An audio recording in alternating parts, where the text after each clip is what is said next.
Hey everybody, happy Wednesday, happy day, right? Happy week, happy month. So, something I want to kind of talk about and address. I think we're going to just go ahead and take a nice slow walk. And what I want to address and talk about is a mindset. This will be the last video for 2024. And then we'll see you in 2025. But something that God brought to my attention, because I was feeling like this overwhelming pressure of I'm off, and something is kind of erupted my plan to what I wanted to do, but how can I still do something for myself and without really spending money or overspending money. And God reminded me, like, we're working on that need of not necessarily instant gratification. Yes, instant gratification, but we're working on this. I got to get everything right now because I don't have enough.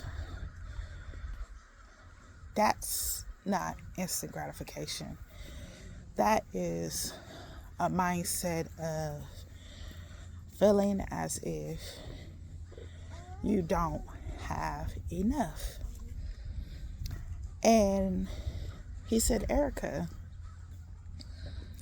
it's not that you can't, it's that you get into this mode and you think either you need to buy everything all at once and you don't know what to do with yourself necessarily outside of spending money, because at one point in your life, money was your identity.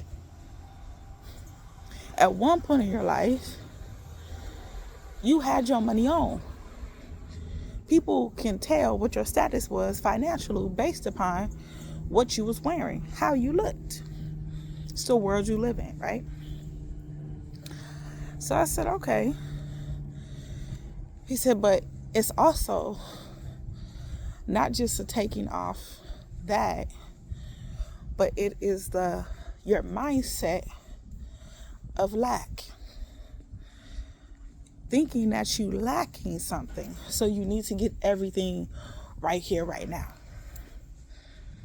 Or not necessarily getting everything right here, right now. Or you in your mind, you're like, I just don't have enough. So everywhere you look in your house on the outside, you're like, it's just not enough. And then if you connect that to how your identity was when it was based upon the way you look, the way you dress, yada, yada, yada. If you look at that, it was connected to your worthiness of feeling like I'm not enough. I don't have enough, so then I'm not enough. I don't have enough, no matter what it is, right? I don't have enough. So therefore, because I don't have enough, then I am not enough. But then that's the lie, a pit of hell. Because God's word says, the Lord is my shepherd, which a shepherd provides for his sheep. So the Lord is my shepherd. A shepherd takes care of his sheep. The Lord is my shepherd. A shepherd nurtures his sheep. The Lord is my shepherd. That means the Lord, he reigns over my life. And I lack nothing because he is my sole provider. He is. He is everything that I need. He is. No matter in the capacity that it is in, He is. And because He is, that He is my provider. I don't have to call Him Jireh, even though Jireh means provider. Just by His word alone, He is my provider. And because I know He is my provider, that's my assurance that I lack nothing, because He lacks nothing. He's over everything. The next portion of that verse is, He lays me by green pastures and walks me by still waters. Lays me by green pastures and walks me by still waters. It's peaceful, it's calm, and He leads me to the very thing that He has for me. So if those green pastures got fruit, then I'm going to pick that fruit from the green pastures, because He led me here. He's going to provide something to drink for me through the still waters. He's the well that never runs dry. He said, drink from me and you will never be thirsty again. So He said, Erica, you're drinking from me, but then when you're satisfied,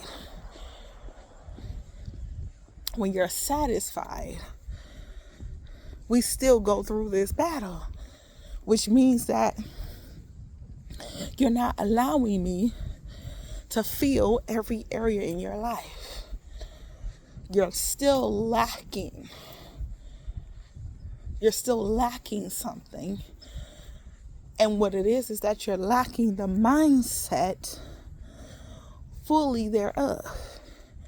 So now we have to break that poverty mindset. We have to break off that lack mentality. Stop allowing for our circumstances to rule and reign over our lives because of the circumstances we grew up in. Your circumstance didn't just rule and reign over your life because you became an adult. Your circumstances have been ruling and been reigning and been the Lord over your life when you were a child. Because as a child, you lacked. And because you lacked, and you felt like you didn't have enough, and you felt like you wasn't enough. And because those emotions grew up with you, that mindset grew up with you. And because it did grow up with you, because that mindset did grow up with you, we now have to break it. We have to break that. And so that's so important. So this morning, God just reminded me, like, you ain't lacking for nothing.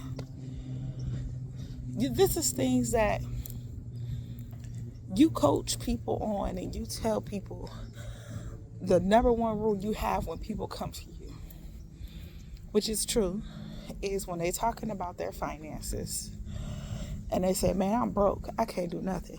You're not broke. One or two things are happening. Either you don't need nothing and you don't want for nothing, because if you're neither, man, you really ain't wanting for nothing.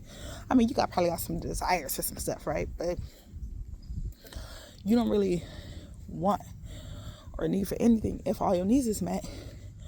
Or two, your circumstances look like you're lacking because maybe you're just starting out and maybe you ain't got a bunch of money in the bank. Maybe you just started saving. Maybe you just started doing something new. So that's making you feel like I'm lacking. That's making you feel like I don't have enough.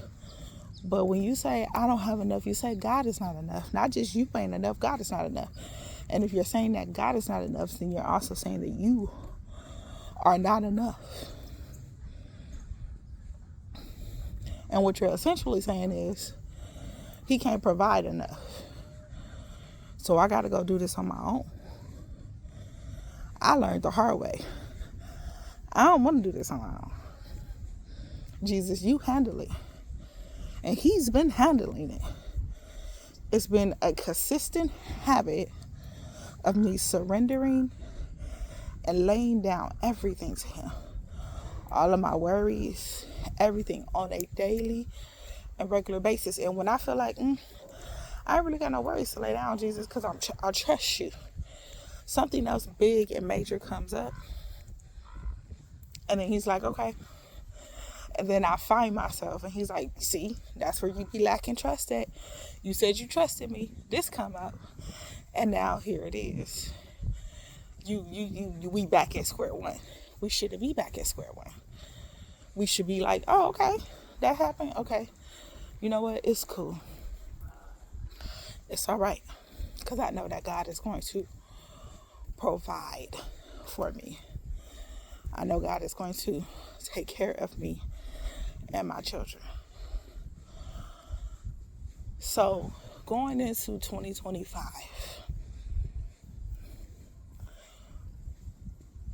I want us to hold in on balance and let go of the old way.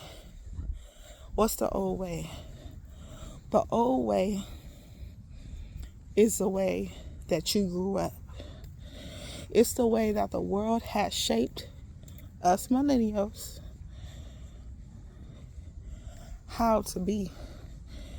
And our kids are not growing up in that same world. They're growing up in a different world.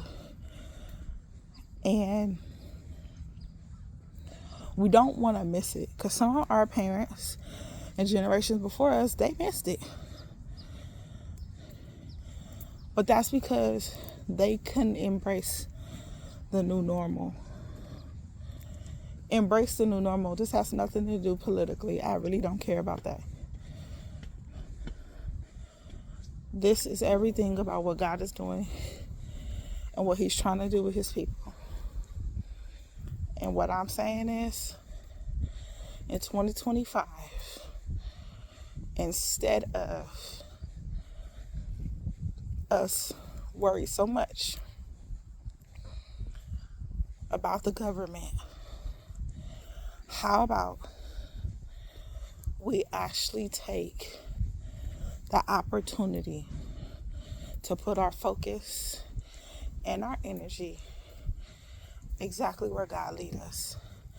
How about we lay down the way we learned how to live life, which is survival mode? I'm not having it because I'm not struggling with lack mentality because I want to, or don't believe I can't do it. I'm struggling with it because the way I grew up in the world I grew up in, it groomed me to survive. The new normal is learning how to thrive. Thriving in life requires balance. So in 2025, let's actually hone on to balancing how to thrive in the life and down the path and the road that God leads us. That really means putting down the survival tactics, putting down the survival mentality, putting down chasing the bag, because that's survival mentality. It requires for you to put it down because you cannot put new wine in old wineskin. Now I know most of y'all like, oh yeah, that song, and yeah, Jesus said that. You know why he says that? Most people don't know.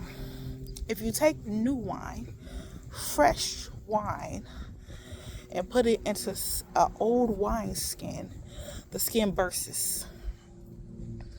it bursts open, and now you waste all of that. You don't want to waste anything. Not in 2025. You don't want to have to be scrapping up to try and save the wine. How about we actually go through and start off and stop with these, go off and start off with, I'm not going to say stop. If you're going to do a New Year resolution, let the New Year's resolution not be, I'm going to lose 20 pounds. You can lose 20 pounds on any regular day. That just takes discipline. The resolution is actually supposed to be a goal that challenges you, and you take action steps to see it through. Let me say that again. The resolution is supposed to be goals where you set action steps to see it through. I could take that for myself. There are certain things that I plan on doing that I've already put action steps for, but there are other things that God has been bringing to light that I haven't written down, that I need to write down and put action steps on what to do, what that looks like, and how to get that going. So not let's just have a resolution and we blow up all the gym memberships and go through all of this unnecessary stuff. Same thing with income taxes. 2025, have a financial plan. Have a financial plan. And we're going to probably talk more about finances at the beginning. Have a financial plan. Have a goal set out to it. I don't do these videos just to tell y'all all my business, right? I do them one out of obedience, but I do them because everything that I've learned, everything that has come to pass, everything that God's teaching me, I have to get back to people who don't know it. I don't care about the views. I don't care how many subscribers we get, don't get. I really don't care about that. I really just want for people to hear it and catch the message, whatever part of the message is. That's my whole goal with Coaching for Purpose, is for you to catch the message, whatever part of that message is, whether it's a short video, a long video, it's for you to catch it, whatever God got for you in that message, to catch it. So in 2025, let's already write down out what our goals is, what it is we want to accomplish in 2025. Get a journal out and start writing that out. If you have goals that's going to transition over to 2025 from this year, goals you haven't met yet, things that, if you're talking about your finances, that you want to pay off, things that you want to settle and get settled, a savings goal, trips you may want to take, things you may want to do, revamping your business, all those different things. I really, really want for you guys to write that down and know and pray Psalms 23 over it. Pray Psalms 23 over it. Pray Psalms 23 over it. Every time you touch it, pray it over it. Why? Because you lack nothing. And if God brought it to you, if He has it for you, if that's what He has for you, then He'll do it. Thank y'all so much. Thank y'all for the views. Those of you guys who have viewed and watched. I don't care if you watched for 2 seconds. I don't. Those of you who have viewed and watched it since I've been back consistently posting videos, because this channel has been open for quite some time. For those of you who have subscribed, thank you. Thank you for subscribing. Thank you for liking. Thank you for sharing. If you've left a comment, thank you. I show my gratitude and all honors to be God. But ending this year and ending it off strong, it's some exciting stuff that me and God is privately discussing and talking about. And I'm honestly excited for 2025. I'll be writing stuff on 2025 like we already there. So I just want to thank y'all. Thank y'all for the support and the love. And I pray that this video blesses you. And I pray that you know that you are a child of God and that you lack nothing.